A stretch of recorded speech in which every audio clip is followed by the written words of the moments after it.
Hello everyone, welcome to AKS IAS. This is Santosh Koka.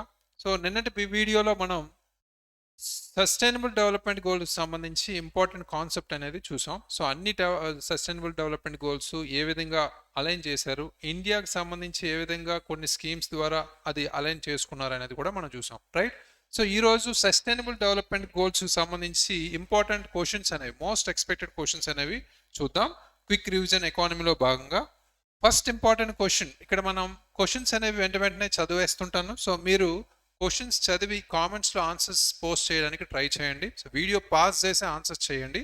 So ఎంతవరకు మీరు ఈ పర్టికులర్ టాపిక్కి సంబంధించి ఫెమిలియర్గా ఉన్నారనేది తెలుస్తుంది, right? So consider the following statements regarding sustainable development goals. సుస్థిర అభివృద్ధి లక్ష్యాల క్రింది ప్రకటనను పరిగణించండి.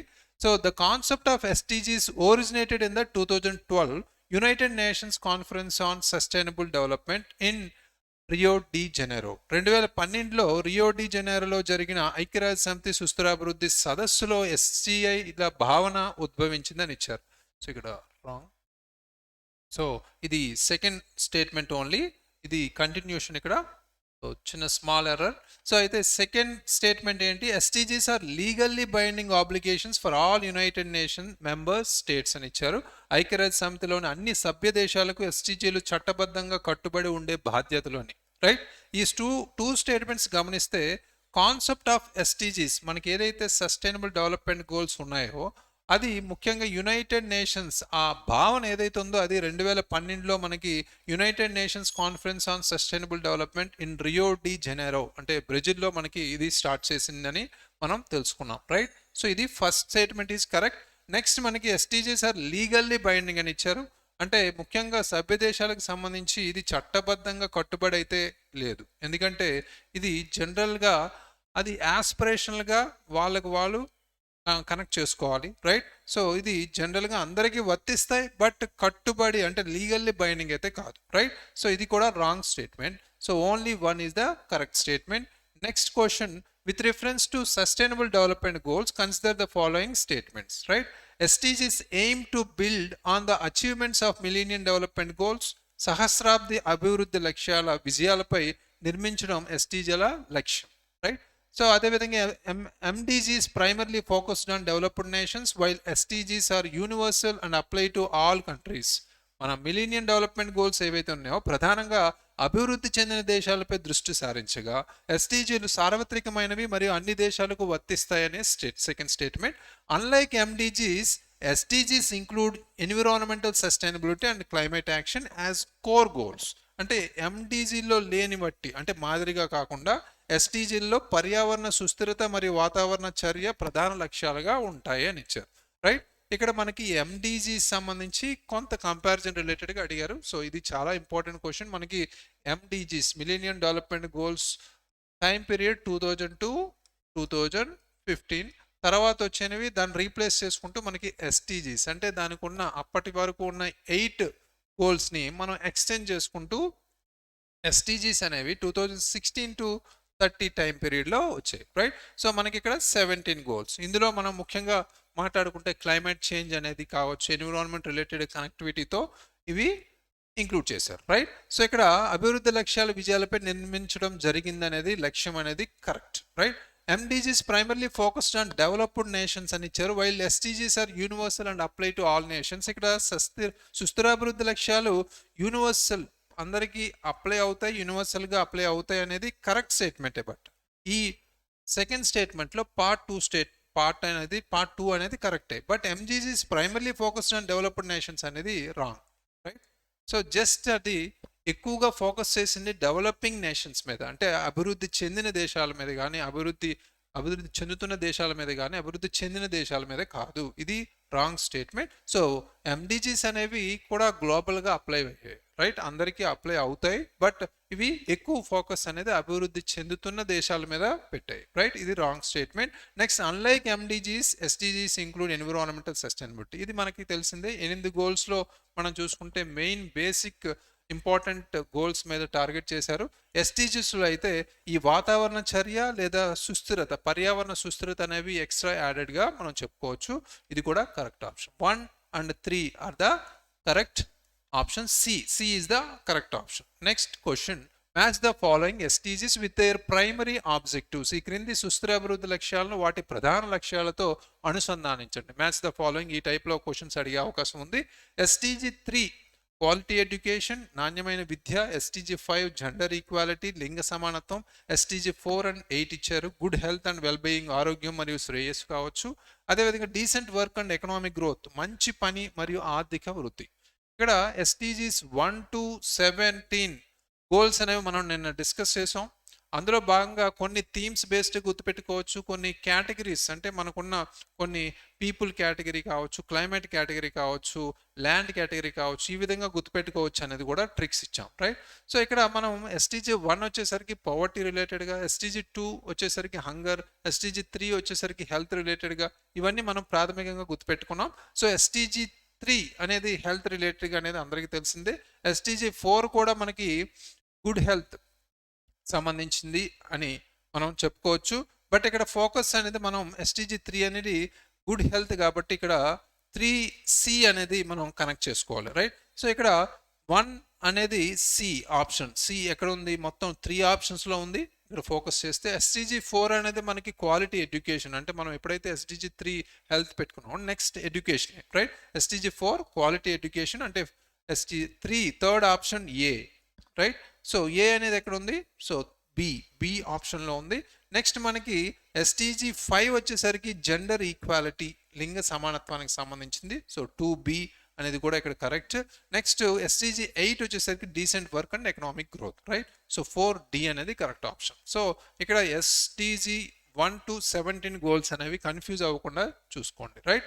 సో ఇది B option is the correct option. Next important, consider the following statements regarding the SDG implementation period. ఎస్టీజీల అమలు కాలానికి సంబంధించి క్రింది ప్రకటనలు పరిశీలించండి అని ఇచ్చారు, రైట్. అంటే 2016 to 30 టైంలో మనం ఫోకస్ చేయాలి. SDGs are intended to be achieved by 2035. 2035 నాటికి సుస్థిర అభివృద్ధి లక్ష్యాలను సాధించాలని లక్ష్యంగా పెట్టుకున్నారని ఇచ్చారు. ఇది రాంగ్ ఆప్షన్, మనకి 2030 వరకే ఈ టైం ఉంది, రైట్. సో ఇది wrong option. Next, India has integrated the SDGs into its national development agenda through the NITI Aayog. నీతి ఆయోగ్ ద్వారా భారతదేశం తన జాతీయ అభివృద్ధి అజెండాలో ఎస్టీజీలను విలీనం చేయడం జరిగింది. ఇది కరెక్టే. మనకి ఎస్టీజీస్ సంబంధించి ఇండియా వైజ్ చూసుకుంటే ఈ ఎస్టీజీస్ని ఫోకస్ చేస్తూ నీతి ఆయోగే ఎక్కువ దాన్ని మానిటరింగ్ అండ్ ఆల్సో ఇంప్లిమెంటేషన్ అథారిటీగా, ఏజెన్సీగా మనకు ఉంది, నోడల్ ఏజెన్సీ అనమాట. ఇది correct option. Only 2 is the correct option. Next, with reference to the thematic focus of the SDGs, consider the following statements. SDGల నేపథ్య విధానానికి సంబంధించి క్రింది ప్రకటనలు పరిగణించండి అని ఇచ్చారు. SDG 10 focuses on reducing inequalities within and among countries. దేశాల లోపల మరియు దేశాల మధ్య అసమానతలను తగ్గించడంపై SDG లక్ష్యం 10 దృష్టి పెడుతుంది అనేది ఇక్కడ ఇచ్చారు, right. SDG 13 emphasises climate action. SDG లక్ష్యం 13 వాతావరణ చర్యను నొక్కి చెబుతుంది. SDG 16 aims to eradicate malnutrition in all forms, అంటే పోషకాహార లోపాన్ని అన్ని రకాలుగా నిర్మూలించడమే ఈ ఎస్టీజీ 16 లక్ష్యం అని కూడా ఇచ్చారు, రైట్. ఇది ఫోకస్ చేస్తే మీరు ఎస్టీజీ 10 ఇక్కడ ఎలిమినేట్ ఆర్ రెడ్యూస్ ఇన్ఈక్వాలిటీ, అసమానతలను తగ్గించడానికి ఈ ఎస్టీజీ 10 అనేది ఫోకస్ చేసేది. ఇక్కడ చాలామంది కన్ఫ్యూజ్ అవ్వచ్చు ఎస్టీజీ 5తో. ఎస్టీజీ 5 అంటే జెండర్ ఈక్వాలిటీ, రైట్. సో అదేవిధంగా ఎస్టీజీ 10 అంటే మనం రెడ్యూసింగ్ ఇన్ఈక్వాలిటీ, అంటే gender equality only related to gender, but ఇక్కడ ఇన్ఈక్వాలిటీస్ అంటే within countries and also without among countries, ఇది మనం ఫోకస్ చేయాలి. ఇది first statement correct. SDG 13 emphasises climate action. 13వ గోల్ ఏదైతే ఉందో వాతావరణ చర్యకి సంబంధించింది, ఇది కూడా కరెక్టే. SDG 16 aims to eradicate malnutrition in all forms, పోషకాహార లోపాలని అని ఇచ్చారు. ఇది ఎక్కడ మనకి మాల్ న్యూట్రిషన్ అనేది ఏ పర్టికులర్ ఎస్టీజీ గోల్లో కూడా లేదు, రైట్. సో ఇది రాంగ్ స్టేట్మెంట్. ఎస్టీజీ 16 ఎక్స్క్లూజివ్గా మనకి ఫోకస్ చేసేది ముఖ్యంగా మన పర్టికులర్గా మనం చూసుకుంటే ఈ 17 గోల్ ఏదైతే ఉందో 17 గోల్ కంప్లీట్గా మనకి సస్టైనబుల్ ఎన్విరాన్మెంట్ రిలేటెడ్గా మనం ఫోకస్ చేయొచ్చు. ఎస్టీజీ 16 అయితే మాల్ న్యూట్రిషన్ అయితే కాదు, రైట్. సో అది మనం ఇక్కడ గమనించాలి. ఇది రాంగ్ స్టేట్మెంట్ ఎస్టీజీ 16 అనేది. సో ఫోకస్డ్గా చూసుకుంటే 1 ఎస్టీజీ 10 అండ్ 13 అనేది కరెక్ట్గా యాప్ట్ అయ్యాయి, రైట్. సో ఇక్కడ only 1 and 2 are the correct options. Next important question ఇక్కడ, which of the following are Indian government initiatives aligned with the SDGs? ఈ క్రింది వాటిలో ఎస్టీజీస్లకు అనుగుణంగా ప్రభుత్వం చేపట్టిన కార్యక్రమాలు ఏంటి? ఇవి కూడా మనం చూసాం. కొన్ని మన ఎస్టీజీస్ ఏవైతే ఉన్నాయో ఇండియా వాటికి తగ్గట్టు కొన్ని స్కీమ్స్, పాలసీస్ ఇంప్లిమెంట్ చేయడం జరిగింది. అవి స్వచ్ఛ భారత్ మిషన్, ప్రధానమంత్రి ఉజ్వల యోజన, బేటీ బచావ్ బేటీ పఢావ్, స్టాండప్ ఇండియా. ఈ 4 స్కీమ్స్లో సంబంధించి ఎస్టీజీ గోల్స్కి సంబంధం ఉందా లేదా అనేది మనం ఫోకస్ చేయాలి, రైట్? స్వచ్ఛ భారత్ మిషన్ ఒకటి అర్థం చేసుకుంటే మనకి ఎస్టీజీకి సంబంధించి ఏ గోల్ అయితే ఉందో 6 మనకి clean water, right, and sanitation, right? అంటే స్వచ్ఛమైన వాటర్, నీరు కావచ్చు లేదా జలం కావచ్చు, అదేవిధంగా పారిశుద్ధ్యానికి సంబంధించి. ఇక్కడ క్లీన్ వాటర్ అనేది ఆల్రెడీ మనకి జల్ జీవన్ మిషన్ కూడా ఇందులో యాడ్ అవుతుంది. శానిటేషన్ సంబంధించి ఎక్స్క్లూజివ్గా స్వచ్ఛ భారత్ మిషన్ అనేది తీసుకోవచ్చు. ఇది కరెక్ట్, రైట్? సో ప్రధానమంత్రి ఉజ్వల యోజన, ఇది కూడా మనకి ఎస్టీజీ 7లోకి వస్తే క్లీన్ ఎనర్జీ, స్వచ్ఛ ఇంధనానికి సంబంధించి కూడా మనం ఇది తీసుకోవచ్చు, right? So next Beti Bachao Beti Padhao, ఈ పర్టికులర్ స్కీమ్ అనేది మనకి ఎస్టీజీ 5th గోల్ ఏవైతే చెప్పుకున్నాం, జెండర్ ఈక్వాలిటీ, రైట్, లింగ సమానత్వానికి సంబంధించి మనం ఫోకస్ చేసాం, రైట్? ఇది కూడా కరెక్టే. స్టాండప్ ఇండియాకి సంబంధించి మనం ఈ వాళ్ళకి ఉన్న డీసెంట్ వర్క్ ఏదైతే ఉందో వాటికి సంబంధించి, ఫర్ ఎగ్జాంపుల్ 8 కావచ్చు, ఎస్టీజీ గోల్ 8 డీసెంట్ వర్క్ రిలేటెడ్గా మనం కనెక్ట్ చేసుకోవచ్చు. అదేవిధంగా ఎస్టీజీ 10 ఏదైతే ఉందో ఇన్ఈక్వాలిటీస్ని రిడ్యూస్ చేయడం, అది కూడా మనకి ఇక్కడ వర్తిస్తుంది stand up India scheme, right? So ఇక్కడ స్టాండప్ ఇండియా స్కీమ్ ఏంటి? ఎస్టీస్కి, ఎస్సీస్కి, విమెన్కి ఎంటర్ప్రీనియర్షిప్కి సంబంధించి ప్రోత్సహించడం, right? So total all 4 options are correct, right? Next question, consider the following statements. The Ministry of Statistics and Program Implementation publishes India's SDG Index. అంటే గణాంకాలు మరియు కార్యక్రమ అమలు మంత్రిత్వ శాఖ భారతదేశ ఎస్టీజీల సూచికను ప్రచురిస్తుందని ఇచ్చారు. The STG index for Indian states is released by నీతి ఆయోగ్. భారత రాష్ట్రాల సుస్థిరాభివృద్ధి లక్ష్యాల నీతి సూచిని నీతి ఆయోగ్ విడుదల చేస్తుందని ఇచ్చారు. అంటే దీనికి ప్రత్యేకించి ఎస్టీజీస్ గ్లోబల్ లెవెల్లో ఉంటే మనకు ఎస్టీజీ ఇండియా ఇండెక్స్ అనేది మనం నిర్వహిస్తున్నాం, రైట్? సో దీనికి సంబంధించి ministry of statistics and programme implementation అనేది ఈ డేటాని కాంట్రిబ్యూట్ చేస్తుంది అనేది కరెక్ట్, బట్ ఇది పబ్లిష్ చేస్తుంది అనేది రాంగ్, రైట్? సో ఇది పబ్లిష్ అండ్ రిలీజ్ చేసేది నీతి ఆయోగ్, రైట్? సో ఈ statement wrong statement. STG India release చేసేది నీతి ఆయోగే, ఇది కరెక్ట్. ఎందుకంటే నీతి ఆయోగ్ అనేది నోడల్ ఏజెన్సీగా పనిచేస్తుంది ఎస్టీజీకి సంబంధించి ఇండియాలో, రైట్? సో దాన్ని ఇంప్లిమెంట్ చేయాలన్నా మానిటర్ చేయాలన్నా నీతి ఆయోగ్ చేస్తుంది, రైట్? సో ఇది సెకండ్ స్టేట్మెంట్ అనేది correct. Next question, consider the following statements. ఈ క్రింది ప్రకటనను పరిగణించండి. SDGs include both economic and social inclusion. సుస్థిర అభివృద్ధి లక్ష్యాల్లో ఆర్థిక అభివృద్ధి, సామాజిక సమ్మిళిత్వం రెండు ఉంటాయి, right? All 193 UN member countries adopted SDGs in 2015. ఐక్యరాజ్య సమితిలోని మొత్తం 193 సభ్య దేశాల 2015లో సుస్థిరాభివృద్ధి లక్ష్యాలను ఆమోదించాయని ఇచ్చారు. ఈ స్టేట్మెంట్ కూడా పరిగణలోకి తీసుకోవాలి. SDGs replace the human development index as the global benchmark for development. అంటే ఆ అభివృద్ధికి ప్రపంచ ప్రమాణంగా మానవ అభివృద్ధి సూచిక ఏదైతే ఉందో ఆ స్థానంలో మనం ఎస్టీజీలు తీసుకొచ్చాం అని చెప్పారు, రైట్? సో ఈ స్టేట్మెంట్స్ మనం గమనిస్తే ఎస్టీజీస్ అనేవి బోత్ ఎకనామిక్ అండ్ సోషల్ ఇంక్లూజన్గా ఉన్నాయి. అంటే ఎస్టీజీస్లో మనం చూసుకుంటే ఎకనామికల్ కావచ్చు, సోషల్ కావచ్చు, అండ్ ఎన్విరాన్మెంటల్ ఫ్యాక్టర్స్ కూడా ఉన్నాయి, రైట్? అది కరెక్టే. అందులో ఇక్కడ 2 మెన్షన్ చేశారు, రైట్? సో ఇది correct option. All 193 UN member countries అన్ని దీన్ని అడాప్ట్ చేసాయి. అంటే ఫాలో అవుతున్నాయా లేదా అనేది పక్కన పెడితే 2015 నుంచి ఇది అడాప్ట్ చేయడం జరిగింది, right? So SDGs replace human development index అని ఇచ్చారు. అంటే మనకి హ్యూమన్ డెవలప్మెంట్ ఇండెక్స్ని కాదు, మనం మల్టీ డెవలప్మెంట్ మనకి పర్టికులర్గా మిలీనియం డెవలప్మెంట్ గోల్స్ ఏవైతే ఉన్నాయో వాటిని రీప్లేస్ చేసుకుంటూ నెక్స్ట్ టైం పీరియడ్లో మనకి ఎస్టీజీస్ వచ్చాయి. కానీ హెచ్డిఐ ఏదైతే ఉందో బెంచ్ మార్క్ ఫర్ డెవలప్మెంట్కి దాన్ని రీప్లేస్ చేసి ఎస్టీజీస్ అయితే రాలేదు. ఇప్పటికీ ఈ హెచ్డిఐ ఏదైతే బెంచ్ మార్క్ మన ఆస్పెక్ట్ ఏదైతే ఉందో ఇండెక్స్ని యుఎన్డిపి కంటిన్యూ చేస్తుంది, అది గమనించాలి, రైట్? ఇది wrong statement. Only 1 and 2 are the correct option, right? Next question, which of the following SDGs are directly related to agriculture? Very important. ఈ క్రింది వాటిలో ఏ ఎస్టీజీలు నేరుగా వ్యవసాయానికి సంబంధించినవి? రైట్. ఎస్టీజీ 1 నో పవర్టీ అంటే పేదరిక నిర్మూలన. ఎస్టీజీ 2 జీరో హంగర్ ఆకలి అంతం చేయడం. STG 12 responsible consumption and production బాధ్యతాయుతమైన వినియోగదారులు మరియు ఉత్పత్తిదారులు. ఎస్టీజీ 15 లైఫ్ ఆన్ ల్యాండ్ భూ సంబంధ పర్యావరణ వ్యవస్థల జీవితం. అంటే ఇక్కడ ముఖ్యంగా ఈ గోల్స్ ఏవైతే ఇచ్చారో వాటికి సంబంధించి అగ్రికల్చర్కి వర్తిస్తున్నాయా లేదా, అది డైరెక్ట్లీ, రైట్. ఇవి కూడా ఇంపార్టెంట్ కీవర్డ్. ఇండైరెక్ట్లీ, డైరెక్ట్లీ ఇవి జాగ్రత్తగా అబ్జర్వ్ చేయాలి, రైట్. సో ఇక్కడ ఎస్టీజీ 1 అంటే నో పవర్టీ పేదరిక నిర్మూలన. మనం ఒకసారి అబ్జర్వ్ చేస్తే అగ్రికల్చర్ సంబంధించి వ్యవసాయ ఉత్పాదక సంబంధించి మనం ఫోకస్ చేస్తే అది సో కంపల్సరీ పేదరిక నిర్మూలనకి మనకి చాలా ఉపయోగపడుతుంది agriculture development, right. So next STG 2 zero hunger ఆకలిని అంతం చేయడం ఎలా ఉపయోగపడుతుందంటే అగ్రికల్చర్ ప్రొడక్షన్ ద్వారా మనం ఫుడ్ సర్ప్లస్ లేదా ఫుడ్ సెక్యూరిటీ అనేది మనం సాధిస్తాం. అంటే ఆర్థిక భద్రత అనేది చాలా ఇంపార్టెంట్ ఇక్కడ హంగర్ని కంట్రోల్ చేయడానికి, తగ్గించడానికి, రైట్. సో ఇది కూడా రెండు option correct. STG 12 responsible consumption and production.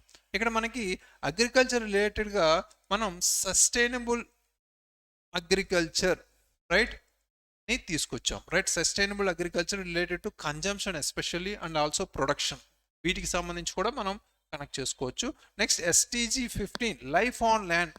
మనం భూ సంబంధ పర్యావరణ వ్యవస్థల జీవితం ఎలా వస్తుందంటే మనం ల్యాండ్ యూజ్ చేస్తున్నాం, ల్యాండ్ యూసేజ్ కావచ్చు, సాయిల్ కన్జర్వేషన్ కావచ్చు. ఈ విధంగా మనం ఈ భూ సంబంధ పర్యావరణ వ్యవస్థలకు సంబంధించి కూడా ఉంది, రైట్. ఆల్ 4 గోల్స్ ఇక్కడ ఏవైతే చెప్పారో అన్ని వర్తిస్తాయి. D is the option. Next, consider the following statements.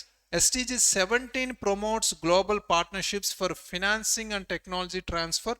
SDG 17 ఫైనాన్సింగ్ మరియు సాంకేతిక బదిలీ కోసం ప్రపంచ సంఘాలను ప్రోత్సహిస్తుందని ఇచ్చారు. It emphasises south and north south cooperation, దక్షిణ మరియు ఉత్తర దక్షిణ సహకారాన్ని ఇది నొక్కి చెబుతుందని కూడా ఇచ్చారు, రైట్. ఇది గమనిస్తే మీరు SDG 17 అనేది పార్ట్నర్షిప్ రిలేటెడ్గా అంటే గ్లోబల్ పార్ట్నర్షిప్ సంబంధించింది అనేది కరెక్టే. ఫినాన్సింగ్ అండ్ టెక్నాలజీ ట్రాన్స్ఫర్స్ అనేది మనకి కోఆపరేషన్ కోఆర్డినేషన్ సంబంధించి ఉపయోగపడుతుంది, ఇది correct. Next, it emphasises south and north south cooperation, దక్షిణ మరియు ఉత్తర దక్షిణ సహకారాన్ని కూడా ఇది నొక్కి చెప్తుంది. సో ఈ పర్టికులర్ భాగస్వామ్యానికి సంబంధించి ఈ పర్టికులర్ గోల్ అయితే ముందుకు తీసుకెళ్తుంది. అవి మనం చెప్పుకున్నాం ఆల్రెడీ. ఇండియా తరపున మనం ఇండియా వ్యాక్సిన్ మైత్రి అనేది మనం చెప్పుకున్న ఎగ్జాంపుల్, రైట్. సో ఇలాంటి ఇనిషియేటివ్స్ కూడా ఇండియా తరపున గోల్స్కి సంబంధించి అలైన్మెంట్గా మనం తీసుకొచ్చాం, రైట్. సో నెక్స్ట్ ఇంపార్టెంట్ ఇక్కడ మనకి చూసుకుంటే బోత్ 2 ఆర్ కరెక్ట్ కాబట్టి both 1 and 2 are the correct option. Next question, with reference to environmental sustainability in SDGs consider the following statements. SDGలలో పర్యావరణ సుస్థిరతకు సంబంధించి క్రింది ప్రకటనలను పరిగణించండి. SDG 13 deals with climate mitigation, వాతావరణ మార్పులను తగ్గించడానికి ఇది సంబంధించింది. SDG 14 focuses on sustainable use of terrestrial ecosystems. SDG 14 భూ పర్యావరణ వ్యవస్థల సుస్థిరతపై వినియోగంపై దృష్టి పెడుతుందని ఇచ్చారు. SDG 15 అనేది marine pollution and ocean biodiversity అంటే SDG 15 సముద్ర కాలుష్యం మరియు సముద్ర జీవ వైవిధ్యాన్ని పరిష్కరిస్తుంది అనేది కూడా చెప్పారు, రైట్. సో ఇది ఈ పర్టికులర్ కన్ఫ్యూజ్డ్ స్టేట్మెంట్స్ కూడా ఇచ్చే అవకాశం ఉంది. అందుకనే మనకున్న హోలిస్టికల్లీ 17 SDG గోల్స్ అనేవి మనం రిమెంబరెన్స్ అంటే ఎలా రిమైండ్ చేసుకోవాలి, ఎలా గుర్తుపెట్టుకోవాలి అనేది కూడా మనం చూసాం. ఆ విధంగా గుర్తుపెట్టుకుంటే థీమ్ వైజ్, కేటగిరీ వైజ్ ఈజీగా ఏ పర్టికులర్ కన్ఫ్యూజ్ స్టేట్మెంట్ ఇచ్చినా మనం గుర్తించవచ్చు, రైట్. SDG 13 అనేది climatic change mitigation and adaptation రిలేటెడ్గా మనం చూసాం, రైట్, కరెక్ట్ ఇది. SDG 14 focuses on sustainable use of terrestrial ecosystem అని ఇచ్చారు. లైఫ్ ఆన్ ల్యాండ్ అనేది మనం ఏ గోల్ SDG 15 గోల్ కానీ 14 కాదు. 14 ఎక్స్క్లూజివ్గా మరైన్ పొల్యూషన్ అండ్ ఓషన్ బయోడైవర్సిటీకి అడ్రస్ చేస్తుంది. అంటే ఇది జస్ట్ మనకి ఇన్వర్స్గా ఇచ్చాడు, రైట్. సో ఇది గమనించాలి. సో SDG 15 అనేది మనకి లైఫ్ ఆన్ ల్యాండ్, రైట్. ఇక్కడ మనకి life below water, right. So ఈ రెండు మనం కన్ఫ్యూజ్ అవ్వకుండా ఫోకస్ చేయాలి. సో ఇక్కడ only 1 is the correct option. A option is the correct option. Next, which of the following recent initiatives policies of India are aligned with SDG targets. భారతదేశం యొక్క క్రింది ఇటీవలి కార్యక్రమాలు లేదా విధానాల్లో SDGల లక్ష్యాలతో సమలేఖనం చేయబడినవి ఏవి, రైట్. ఇక్కడ 4 స్కీమ్స్ ఆర్ పాలసీస్ ఇచ్చారు. Jal Jeevan mission, national green education hydrogen mission, right. So sorry, ఇక్కడ education, national education policy 2020 and national green hydrogen mission, right. So next Gati Shakti national master plan, right. ఈ 4 స్కీమ్స్లో ఆర్ పాలసీస్లో మనం చూసుకుంటే జల్ జీవన్ మిషన్ ఏ particular గోల్కైనా connect అవుతుందా? Yes, SDG 6 clean water and sanitation related goal, right. So only clean water మీద దృష్టి పెడుతున్నాం, ఇది correct. Next national green hydrogen machine, ఇది కూడా మనకి ఇంపార్టెంటే. ఇది ఎస్టీజీ 7, ఇది క్లీన్ ఎనర్జీ రిలేటెడ్గా స్వచ్ఛ ఇంధనానికి సంబంధించి మనం ఫోకస్ చేస్తున్నాం, ఇది కూడా కరెక్టే. Next national education policy 2020 already discussed, మనకి ఎస్టీజీ 4 ఎడ్యుకేషన్, క్వాలిటీ ఎడ్యుకేషన్ రిలేటెడ్గా ఫోకస్ చేస్తున్నాం. నెక్స్ట్ గతిశక్తి నేషనల్ మాస్టర్ ప్లాన్ అనేది మనకి ఎస్టీజీ 9th గోల్, మనకి ఏదైతే ఉందో ఇండస్ట్రీ, ఇన్నోవేషన్ అండ్ ఇన్ఫ్రాస్ట్రక్చర్ రిలేటెడ్గా మనం ఫోకస్ చేస్తున్నాం గతిశక్తికి సంబంధించి, రైట్. ఇది కూడా correct. All 4 options are correct options, right. ఇక్కడ ముఖ్యంగా స్కీమ్స్ రిలేటెడ్గా అడిగే అవకాశం ఉంది, పాలసీస్ రిలేటెడ్గా అవకాశం ఉంది, అడిగే అవకాశం ఉంది. అదేవిధంగా పర్టికులర్స్ మనకి ఎస్డిజి గోల్స్ ఏవైతే ఉన్నాయో వాటితో కంపేర్ చేసుకునే అవకాశం ఉంది. మనం ఇంకా ఈ పర్టికులర్ గోల్స్ రిలేటెడ్ కూడా ఒక పర్టికులర్ సెక్టార్కి ఆర్ పర్టికులర్ ఆస్పెక్ట్స్ కనెక్ట్ చేసి అడిగే అవకాశం ఉంది, రైట్. వాటి మీద కూడా ఫోకస్ చేయాలి. నెక్స్ట్ మనకి ఇంపార్టెంట్గా మనకి కొన్ని ఇలా స్కీమ్స్ కూడా మనం ఆల్రెడీ చూసాం, రైట్. సో కొన్ని మనకు ఉన్న ఎస్డిజి గోల్స్ సంబంధించి థీమెటిక్ ఫోకస్ కూడా కొంత కన్ఫ్యూజ్ చేసే అవకాశం ఉంది. ఇక్కడ చూసాం మనం SDG 16 aims to eradicate malnutrition అని ఇచ్చారు, ఆల్ ఫార్మ్స్లో మాల్ న్యూట్రిషన్. బట్ ఎస్డిజి 16 ఎటువంటి ఆస్పెక్ట్స్కి సంబంధించింది కాదు, పవర్టీ, హంగర్ కానీ వీటికి సంబంధించింది కాదు. ఎస్డిజి 16 మనకు వచ్చేసరికి ఇది కంప్లీట్గా పీస్ కావచ్చు అండ్ జస్టిస్ కావచ్చు అండ్ స్ట్రాంగ్ ఇన్స్టిట్యూషన్, అంటే శాంతి, అదేవిధంగా న్యాయం, దాంతోపాటు బలమైన సంస్థలను తీసుకురావడం, ప్రోత్సహించడం, వాటికి సంబంధించి ఇంప్లిమెంట్ చేయడం, వాటికి సంబంధించి ఎస్డిజి 16 అనేది ఫోకస్ చేస్తుంది, రైట్. ఇక్కడ అందుకని ఇది రాంగ్ స్టేట్మెంట్ అయింది, 1 and 2 ఆర్ కరెక్ట్ అయ్యాయి. సో ఈ విధంగా కొన్ని స్టేట్మెంట్స్ని మిస్ మ్యాచ్ చేస్తూ ఇవ్వచ్చు, అంటే కన్ఫ్యూజ్ చేస్తూ ఇవ్వచ్చు, అవి కూడా గమనించాలి, రైట్. సో ఈ క్వశ్చన్స్ అన్ని దాదాపుగా ఎస్డిజి 17 గోల్స్ ఉన్న ఇంపార్టెంట్ థీమెటిక్ అండ్ కేటగిరీ వైజ్ అన్ని కవర్ చేసుకున్నాం. So please revise it. Thank you very much. All the very best.